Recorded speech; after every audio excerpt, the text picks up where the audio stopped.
Hola, soy María José y voy a hablar de anatomía de faringe. La faringe es la porción superior del sistema digestivo y podemos decir que también cumple funciones dentro del sistema respiratorio. Va desde la base del cráneo hasta el borde inferior del cartílago cricoides en su parte anterior y hasta el borde inferior de la vértebra C6 en su parte posterior. Es un poco más ancha a nivel del yoides, más o menos 5 centímetros, y más estrecha en su extremo inferior, aquí mide más o menos 1,5 centímetros. Su pared posterior está unida a la lámina prevertebral de la fascia cervical profunda y se separa de la columna vertebral por el espacio retrofaríngeo, que aquí vamos a encontrar tejido conectivo laxo. Se puede dividir en tres porciones: naso, oro y laringofaringe. La nasofaringe es posterior a la nariz y superior al paladar blando. La orofaringe, como su nombre le dice, va a estar posterior a la cavidad oral, y la laringofaringe posterior a la laringe. En la nasofaringe vamos a tener que esta nos da una función respiratoria y va a estar detrás de las aperturas de las cavidades nasales, que se llaman coanas, y se encuentra también por encima del nivel del paladar blando. El techo va a estar formado por la parte posterior del cuerpo del esfenoides y sus paredes laterales van a formar una bóveda en la parte superior de la cavidad, que siempre va a estar abierta. El istmo faríngeo está marcado en la pared por un pliegue de mucosa que es el esfínter palatofaríngeo, y este forma parte del músculo constrictor superior, del que hablaremos más adelante. En esta zona el tejido linfoide va a formar un anillo tonsilar que se encuentra alrededor de la porción superior y se llama anillo de Waldeyer. Las estructuras más importantes que podemos encontrar sobre la pared lateral van a ser la abertura de la trompa auditiva, que se encuentra posterior y está ligeramente por encima del paladar duro en esta área, y va a estar también lateral a la parte superior del paladar blando.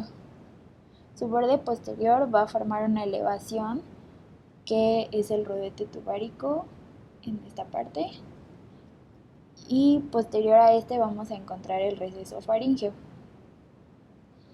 Los pliegues relacionados con la trompa auditiva van a ser el pliegue salpingofaríngeo. Este va a bajar desde la elevación tubárica y se encuentra sobre los músculos salpingofaríngeo. Estos se encargan de abrir el orificio faríngeo de la tuba auditiva durante la deglución. También tenemos el rodete del elevador, que va a salir desde abajo de la abertura de la trompa auditiva, va a seguir por encima de la superficie superior del paladar blando y se va a encontrar sobre el músculo elevador del velo del paladar. Las tonsilas son colecciones de tejido linfoide que vamos a encontrar en la mucosa de la faringe, alrededor de las aberturas de la cavidad nasal y oral, y forman parte del sistema inmune. Se encuentran básicamente en 4 áreas, las más importantes.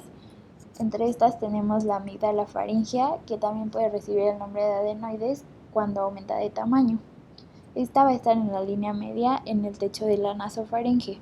Después tenemos las amígdalas palatinas, que van a estar a cada lado de la orofaringe, entre los arcos palatogloso y palatofaringeo posterior al istmo de las fauces. Estas son las que podemos ver si le pedimos a un paciente que abra la boca y deprimimos la lengua. La amígdala lingual son un conjunto de nódulos que hay sobre el tercio posterior de la lengua.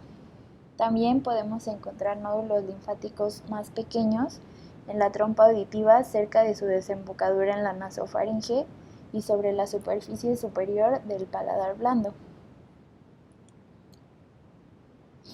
La orofaringe va a tener una función digestiva y va a estar posterior a la cavidad oral, entre el paladar blando y la parte superior del epiglotis.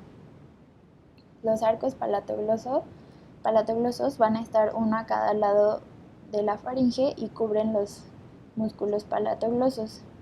Van a marcar los límites entre la cavidad oral y la orofaringe.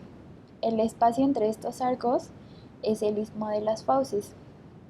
Igual vamos a encontrar los pliegues palatofaringeos, uno a cada lado, y estos van a cubrir a los músculos palatofaringeos. Aquí también encontramos las amígdalas palatinas, que van a estar sobre las paredes laterales.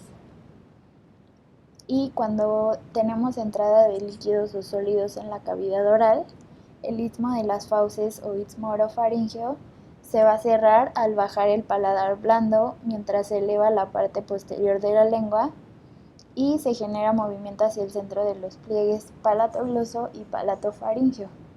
Esto es lo que permite que una persona respire mientras mastica o retiene material en la cavidad oral. Contrario a lo que vemos durante la deglución, que en esta el istmo va a estar abierto, el paladar va a estar elevado y la cavidad laríngea va a estar cerrada, lo que permite que la comida y el líquido pasen directamente al esófago y por lo tanto una persona no puede respirar y tragar al mismo tiempo, ya que las vías aéreas van a estar cerradas en dos sitios, en el istmo faríngeo y en la laringe. Hablando más acerca de la deglución, este es el proceso que transfiere el bolo alimenticio desde la boca hasta el estómago a través del paso de la faringe y el esófago. Recordemos que el alimento sólido se va a masticar y se mezcla con la saliva para formar una masa más blanda que sea más fácil de tragar. Y la deglución se va a componer de tres fases. La primera es la fase voluntaria, en la que el bolo se empuja contra el paladar y se impulsa desde la boca hacia la orofaringe. Esto va a estar dado principalmente por músculos de la lengua y del paladar blando. En la fase 2, que es la involuntaria o rápida, el paladar blando se eleva y cierra la nasofaringe. La faringe se va a ensanchar y se va a hacer más corta, lo que permite que el alimento pase más fácil, mientras los músculos suprayoideos y faringeos longitudinales se contraen y elevan la laringe para sellarla. Y en la fase 3 o involuntaria va a haber contracción secuencial de los tres músculos constrictores de la faringe. Esto va a crear ondas peristálticas que muevan el bolo hacia el esófago. Pasando a la laringofaringe, esta va a estar posterior a la laringe y va desde el borde superior de la epiglotis y los pliegues faringoepiglóticos hasta el borde inferior del cartílago cricoides. Aquí es donde se hace más estrecha y después se continúa con el esófago. En su parte posterior, la laringofaringe tiene relación con los cuerpos de las vértebras C4 a C6. Sus paredes posterior y laterales van a estar formadas por los músculos constrictores medio e inferior. La pared interna va a estar formada por los músculos palatofaríngeo y estilofaríngeo. Esta se comunica con la laringe a través de la entrada de la laringe que se encuentra en su pared anterior.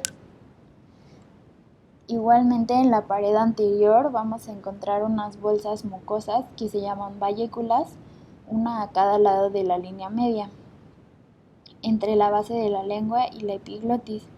Estas son unas depresiones formadas entre un pliegue mucoso de la línea media y dos pliegues laterales que conectan la lengua con la epiglotis.